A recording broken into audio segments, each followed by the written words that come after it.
So prostate gland, very very important essay question beta. This is for our university exam. So please pay attention. So where did we find prostate gland? When we were doing urinary bladder and all. Do you remember the position of prostate? At the neck of the urinary Below bladder. the neck of urinary bladder. Yeah. At the neck of the urinary bladder, we see prostate gland, isn't it? So now let us describe prostate. It is conical fibromuscular glandular organ which is surrounding the proximal part of male urethra, isn't it? This is urinary bladder and this is pre-prostatic part of urethra, prostatic urethra, membranous urethra, penile urethra, isn't it? So that means the prostate gland is made up of muscular tissue and also collagen fibers. That's why it is called, and also glands. Fibromusculoglandular organ which is surrounding the male urethra. Okay? Ma'am, your voice is breaking, ma'am. My voice is breaking. Okay. So see beta if it is okay now. Yes, ma'am. Better.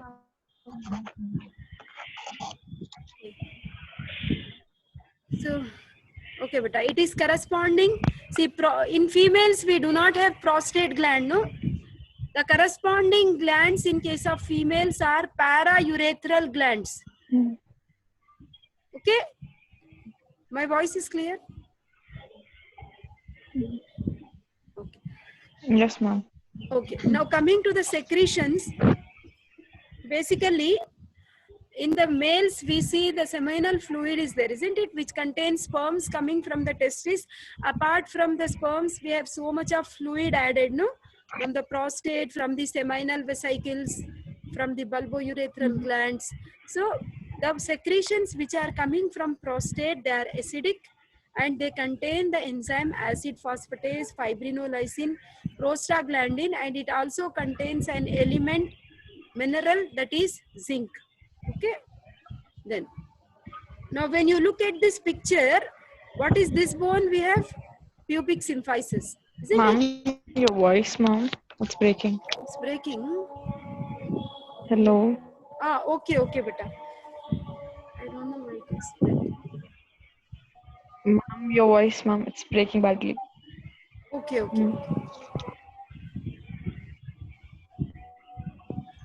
Try to make use of my mobile.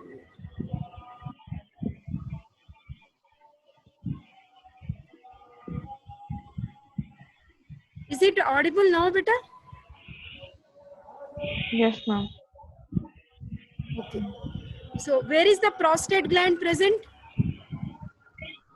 Like when you see this is pelvic cavity, isn't it? So what is the name of this bone? Pubic symphysis. So behind the pubic symphysis we have urinary bladder. Insraj, आवाज आ रही ना? Okay.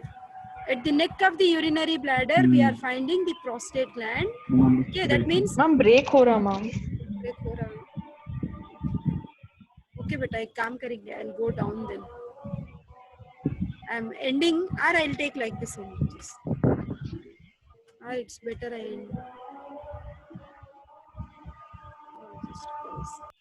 So now see here, the prostate gland, when you see the position superiorly, it is related to the neck of the bladder, and below it is related to this structure, that is urogenital diaphragm. Okay, and this is prostate gland, and anteriorly it is related to pubic symphysis, and posteriorly it is related to rectum, and this bulged area of the rectum is called rectal ampulla. This one is rectal ampulla. Okay, on either side, suppose this is the prostate gland, on either side, this side and this side, we will have levator ani muscle. Okay, levator ani muscle. So did you understand the situation? Okay.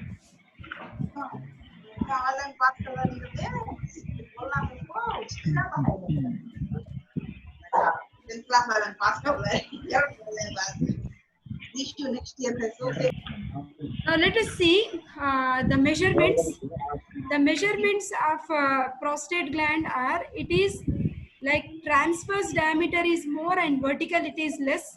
Okay, how much is the length transversely? It is 4 centimeters. Okay, vertical is 3 centimeters, antero posterior is 2 centimeters, and weight is 8 grams. Okay, so do you also remember any other structure where like width is more and length is less? We have studied cecum appendix, isn't it? Cecum is also width is more, length is less. Pons in the brainstem, width is more, length is less.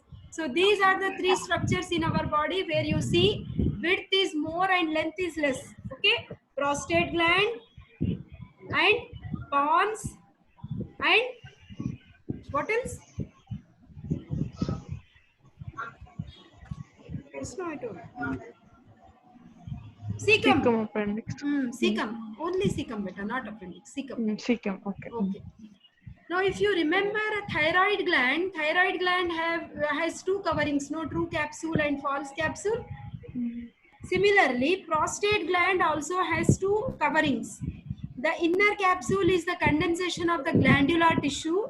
You call it as true capsule, and the outer covering is false capsule. Okay. Now see here. Do you remember how is the false capsule of thyroid gland formed? In pretracheal fascia, isn't it? Pretracheal fascia splits to enclose the thyroid gland in head and neck, and that was false capsule. I'm sorry. False capsule is formed by the splitting of pretracheal layer. Similarly, and there also true capsule of thyroid and true capsule of prostate, same thing. It is formed by the condensation of fibrous stroma of the gland. Okay, this black line is indicating true capsule. Okay, which is formed by the condensation of fibrous stroma of the gland. So this true capsule is completely investing the prostate gland. Okay, then this green line, whatever you are seeing outside, this green line, whatever we have, is the false capsule. Okay, so how is this false capsule formed? It is formed by the visceral layer of pelvic fascia. Okay, so this pelvic fascia I have shown you when we were discussing pelvic diaphragm also. So this is the neck of the urinary bladder. At the neck of the urinary bladder, this capsule, now you can see it is actually reflected. That means this false capsule is actually continuation of the covering what we see as the superior covering of the urinary bladder. Do you remember we had some supports, ligaments of urinary bladder? Okay, what were those? Puboprostatic ligaments. And in case of females, instead of puboprostatic, I asked you to remember pubovesical ligaments. Okay. So at the neck of the urinary bladder, generally you will see this false capsule is actually connected to pubic bones by means of these ligaments, medial and lateral puboprostatic ligaments. Posteriorly, when you see, this is the prostate gland, when you see behind, see this is your voice is breaking. Can you? okay, beta. I will take with the help of now picture. See here, this is the urinary bladder. This is the neck of the urinary bladder. At the neck of the urinary bladder, we have prostate gland, isn't it? From the prostate gland, can you see connections? Yes. So what are the connections we have, beta? Puboprostatic and two, if they are near to the midline, 2 medial puboprostatic ligaments and 2 lateral puboprostatic ligaments. These ligaments we have studied when we were doing supports or ligaments of urinary bladder also. Ritika, did you understand better? These are the anterior connection of prostate gland with the pubic symphysis. Is my voice audible? Yes, ma'am.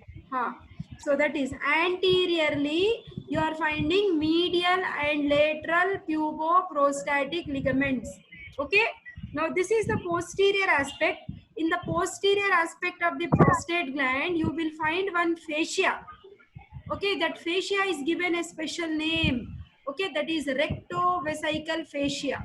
Rectovesical means, if you remember, we have, what are the pelvic visceral organs? See, this is the rectum and this is the urinary bladder. Okay, do you remember rectovesical pouch?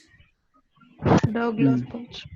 Douglas pouch is in females only, not in males. Please remember. Okay. Yeah. Yes. Recto-uterine pouch is Douglas pouch. In males, it is rectovesical pouch, which extends here. But the same area, if you go down, there is no peritoneal covering, but fascia is there. This fascia, which is intervening here, is given a special name called as Denon-Villiers fascia. Peritoneal fold was still here only. Isn't it better? Peritoneal fold यहीं तक था. नीचे जो है सिर्फ fascia है. Fascia का नाम क्या है? What is the name of the fascia? Denon-Villiers fascia.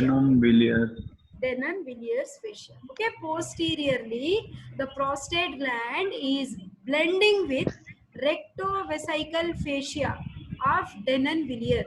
Okay, then the space, now see here, this black line I told you is true capsule. Isn't it? Condensation of the glandular tissue only. And this green line is indicating false capsule. So between the green line and black line, are you finding bluish network? That is nothing but venous plexus. Okay. What is this? Prostatic venous plexus. Is that clear, beta? Yes, ma'am. Simple. We are now talking about prostate gland, which is related to the neck of the bladder. It has two coverings. True capsule, false capsule. True capsule is the condensation of the glandular tissue, and false capsule is nothing but the visceral layer of pelvic fascia. Anteriorly, we have the puboprostatic, medial and lateral puboprostatic ligaments. Posteriorly, we have the rectovesical fascia or fascia of Denon-Villiers. Okay. Now let us see the presenting parts. So if you just consider it as a triangle, this is considered as base and this is considered as apex, isn't it? So apex is directly resting on this structure. What is the name of this structure? Urogenital Very good. Urogenital diaphragm. What is this line? Superior layer of urogenital diaphragm. What is this line? Inferior Perineal layer of perineal membrane. Very good. Okay. So apex is directed downwards and it is resting on superior fascia of urogenital diaphragm. Okay. Then now base. Where is the base resting? It is surrounded with the neck of the urinary bladder and it is pierced by urethra. Okay. Now let us see where is it piercing. I'll show you in the other picture. See here. Now see, this is the urethra. Okay, if you consider this whole as prostate, this is the anterior lobe and this is the posterior lobe. That means, is it exactly piercing in the center or anteriorly 1/3, posteriorly 2/3? Is it exactly in the center or not? No. Not. No, it's not in the center. That means now you will understand this statement. See, the base is like you can see it is directed above and pierced by urethra in median plane at the junction of anterior 1/3 and posterior 2/3 of the gland. Okay, at the junction of anterior is anterior 1/3 and this is posterior 2/3.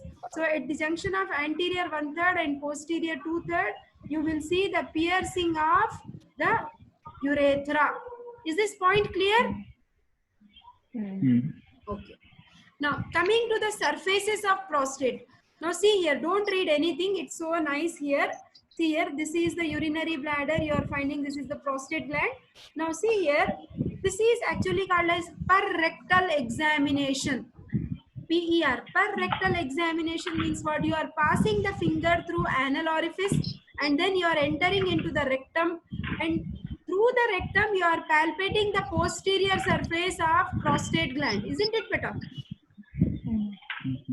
Okay, so that means posterior surface of the prostate gland is palpable through the perrectal examination. How many centimeters?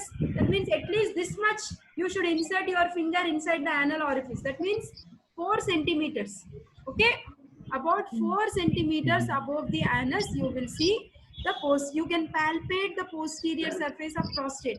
Why we are bothered about palpating prostate? Because prostatic hypertrophy, that means the enlargement of the size of the prostate gland, and prostatic tumors are very common. Okay, okay beta. So posterior surface, now you are able to see here, right? So the posterior surface is this, actually this particular like everted part of the rectum is ampulla. Okay, so posterior surface is related to the ampulla of rectum, and the space between the rectum and the posterior surface of the prostate is rectovesical fascia. Just now I told you Denon-Villiers fascia, isn't it? That is nothing but rectovesical fascia. We can palpate the posterior surface of the prostate gland through the perrectal examination in case of prostate hypertrophy and also prostate cancers. Okay, coming to the posterior surface, like some features of the posterior surface, now see here. So it is divided by a transverse groove into, see this is the transverse groove like this, into the upper small and lower larger area. Okay, this whole thing is the posterior surface. The transverse groove, if you observe, it is pierced by 2 ducts. What are these 2 ducts? Ejaculatory ducts. Okay, this upper area above this transverse line is forming median lobe. Okay, and this lower area is subdivided by this posterior median sulcus into 2 lateral lobes. Okay, understanding this is important. I will repeat, beta. So now this is the neck of the urinary bladder. No, if you look in this direction, this is anterior lobe, this is posterior lobe. In the middle, we have median lobe. Okay, but when you see them from the posterior aspect, you have a transverse groove. Okay, on either side of this transverse groove, you see the openings of these ducts. What are these? Ejaculatory duct. How is the ejaculatory duct formed? Vas deferens and the seminal vesicles together will form ejaculatory duct. Okay, then the area which is above, that means this is the area above, no beta, in the upper picture. This window is hiding, but still I hope you can see this area. This is nothing but the median lobe. On either side of the posterior median sulcus, we have lateral lobes. So overall, if you just consider prostate gland as a complete circle, okay, it has one anterior lobe, one posterior lobe. In the center, we have median lobe. This is anterior, this is posterior. In the middle, we have median, and 2 lateral lobes, right side one, left side one. You got an idea, beta? Ma'am. Yeah, I'm repeating. Ma'am. देखो बेटा, सामने जो है anterior lobe है, okay, ये वाला, and पीछे जो है posterior lobe, and in between two we have median lobe. Is that clear? 3 lobes in this direction. आगे से पीछे, from anterior to posterior, we have anterior lobe, median lobe, posterior lobe. Okay, then I'm holding like this now. One is right lateral lobe and the other is left lateral lobe. Is that clear now at least? Yes, ma'am. Yes, ma'am. समझ में आया Hansraj? Ma'am. Is that clear? Ma'am. हाँ. Yes, Please ma'am. ask. Doubt है तो हाँ बोलो. ये opening of एजाकुलेटरी duct थोड़ा ऊपर नहीं है क्या मैम? नीचे रहना चाहिए ना? ये डायग्राम, ये वाला. ओके, वो ऊपर और फिर अंदर से नीचे आएगा क्या? हाँ, पीछे से नीचे आएगा बेटा, ये सही है. Okay okay ma'am. ये पीछे से नीचे आ रहा. Got C it. हियर, ये पीछे का ही है ना, ये पोस्टीरियर व्यू है, ये posterior surface. So on the posterior surface you are finding transverse sulcus.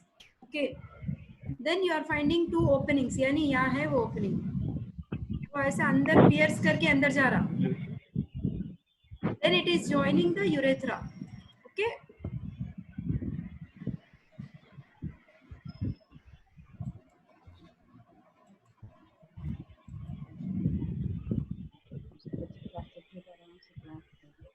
so I hope you understood what are the various lobes. Ritika, summarize them fast.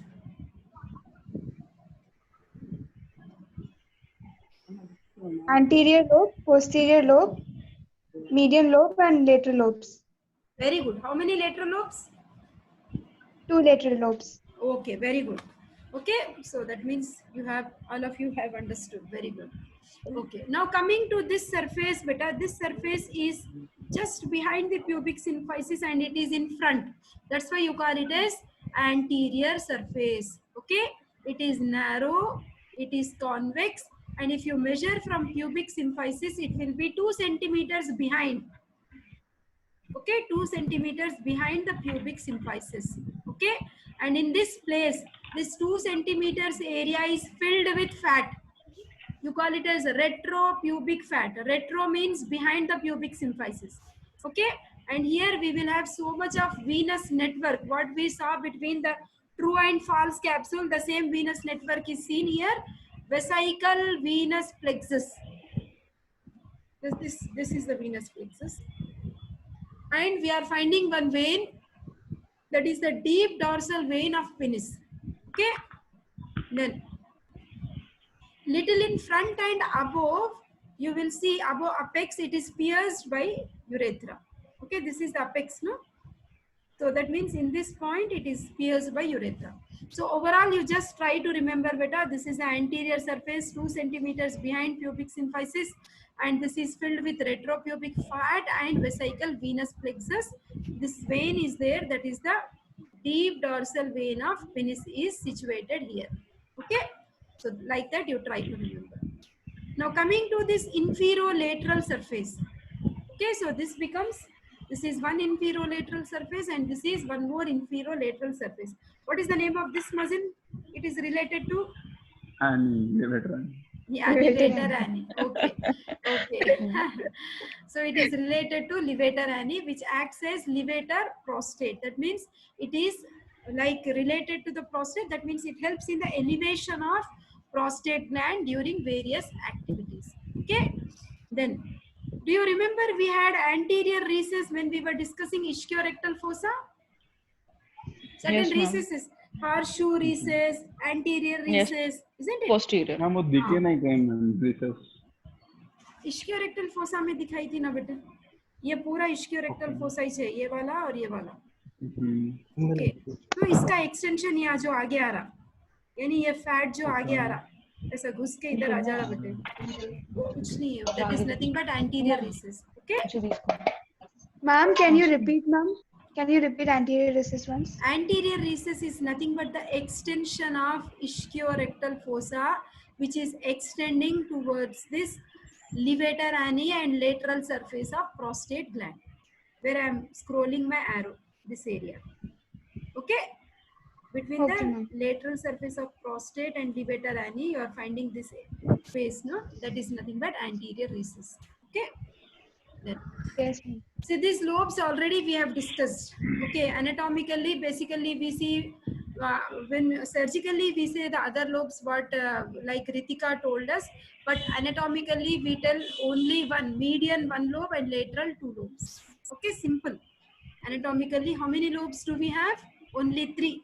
In the middle 1 and 2 lateral sides 2 lobes. Okay, but surgically so many clinical conditions will come, no beta. That's why. So what Ritika told us, like anterior lobe, posterior lobe, median lobe, right lateral lobe and left lateral lobe. So how many lobes do we have surgically? Surgically 5 lobes, and anatomically we have only one middle lobe, one middle and right and left, that's it. बीच में एक है, side में 2 है, बस इतना ही. Okay, Means the way we are describing is different in anatomy and describing surgery. Okay, both the things we need to learn because surgical aspects are many in the prostate when we discuss now. Okay, so this is the median lobe. No, I told you, wedge shaped. Okay, so this apex is directed downwards. No, here you will see, if you remember, I told you the prostatic urethra. Here you will have certain openings. No, colliculus seminalis, isn't it? This whole round thing is colliculus seminalis. Here you will have three openings. One is prostatic utricle. The other two openings are ejaculatory duct.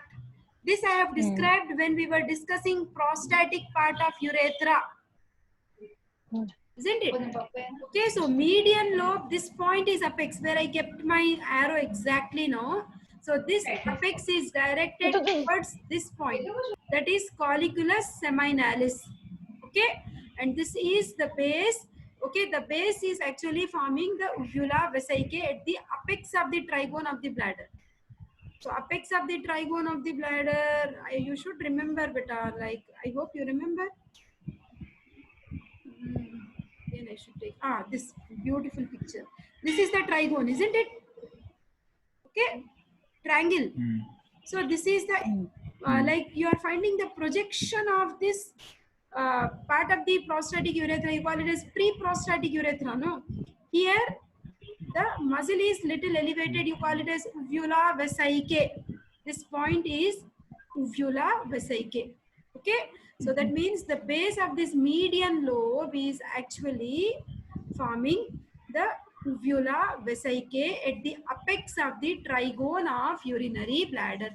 Okay, wherever you are finding this elevation, this is nothing but the uvula vesicae, which is seen at the apex of the trigone of urinary bladder, which in fact is produced by what? The median lobe. The median lobe is just moving upwards like this. Okay, that is the uvula vesicae. Now the median lobe boundaries. See this median, whatever is shown in orange color is median lobe. Whatever is shown in green color is anterior lobe. Whatever is shown in yellow color is posterior lobe. So how many lobes we are finding in this sagittal section? How many lobes? 3 lobes you are finding. This is the sagittal section. Okay. But if you see the other section like this, these are 2 lateral lobes. Okay. This is the coronal plane like this. Okay. Whereas this is the sagittal section. So in the sagittal section, we are seeing anterior, median and posterior lobe. So the median lobe boundaries are, see, in front, this is the front boundary of orange structure. In front, it is bounded with prostatic urethra. Behind, it is bounded by ejaculatory ducts. And behind and in the median plane, it will be surrounded by prostatic utricle. I told you prostatic utricle is also an opening through which the secretions, prostatic secretions are entering into the prostatic urethra. You will find in the seminal colliculus this opening, prostatic utricle and 2 ejaculatory duct openings. Okay, is that clear? Median lobe boundaries. This is the median lobe. What is the anterior boundary? Hema? Urethra, ma'am. Behind? Anterior urethra. Behind we have ejaculatory ducts. Okay. And as you come down behind? Prostatic utricle. Prostatic utricle. Okay. Now see here, this is again median lobe. Different pictures I kept to make you understand. See, this median lobe is just projecting upwards. So median lobe is predominantly, when you see the composition of it, it is made up of fibromuscular tissue which is impregnated with mucus glands. Basically, when I gave the introduction, I told you prostate gland is fibromusculoglandular structure. That means it has collagen fibers, it has muscles, smooth muscles, it also has glands. So predominantly when you talk about median lobe, it will have lot of fibromuscular tissue, which is also like in between you will also see mucus glands. That's what is impregnated. Okay, then Usually, what happens in old age, suppose if this median lobe is enlarged, then what happens, it will just close this prostatic urethra and it will not allow the urine to come easily out through the prostatic urethra. That means the micturition becomes difficult in old age